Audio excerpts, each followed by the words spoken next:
Well, welcome to part three. So, what does the future hold, and why is the future going to be the way it is? We inherited a building that is no longer fit for purpose.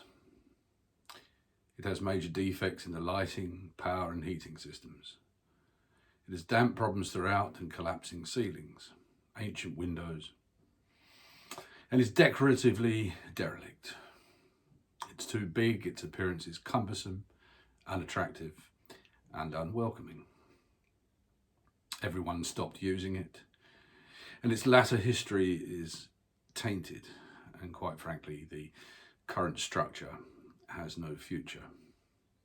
Renovation of this white elephant would not change its external character, or indeed its internal perception. Selling part of this land to renovate it is fraught with danger. The trustees feel that it would be a huge potential risk, as the asset would be diminished with little or no guarantee of success. We understand that some people may feel this to be disappointing, but we believe that the wisest way forward is to rebuild a modern 21st century structure that gives a new beginning and sets up the next 100 years for the village. To compete in this day and age, it needs to be able to host events, bands, dances, exhibitions, clubs from all walks of life, weddings, wakes, and parties. It needs to be flexible with varying income streams to be sustainable and a profitable asset, as well as a central village feature. It needs full-time live-in management, preferably a couple who live on the premises, hence the need for accommodation in the plan. These people who would be up early for deliveries and cleaning, yet be there late for functions, who can organise and manage staff and be accountable for its daily activities. It needs to be staffed to encourage its full-time use. It's not feasible to run such a facility with volunteers, given everything that we wish to encourage. So we plan to incorporate a restaurant with a coffee shop area, a potential conference facility, a hall which will be big enough to be divided into two sections when appropriate, and a separate games room and bar area. Once the exact specification has been determined, a full and extensive business plan incorporating 5-year projections will be completed by the trustees and overseen by our accountants and available to those who wish to look over it. Once built, the trustees will welcome an organised, appointed number of residents to join in with suggestions for the decoration and fitting of the new facility, to plan how best it could be utilised and to continually provide ideas and alternative scenarios that make use of the space afforded. This is an ongoing project, and sustainability will rely on its diversity, inclusion, ingenuity and innovation. It's not just a hall for Christmas, it's a hall for life.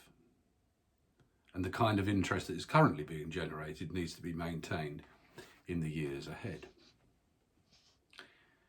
Our visions as trustees include this type of communication with the residents to support all their needs and to be adaptable and thoughtful to all members of the community and their friends and relatives. To encourage local businesses to support us with simple items like coasters, cutlery, tableware. To provide a bus for transportation for less able citizens. To ensure that the building contains reminders everywhere of its history and its purpose.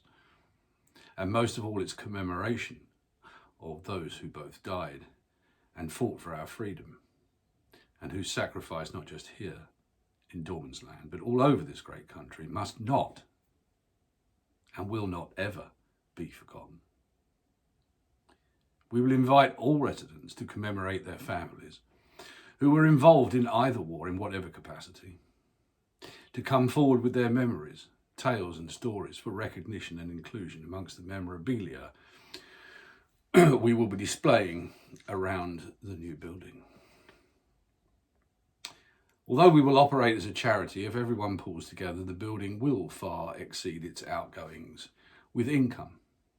And whilst, although estimated, as I'm sure you understand at the moment, the plan is that 50% of this will be put aside in a trust fund for building maintenance in the years to come, with 10% being put aside for projects for the following year.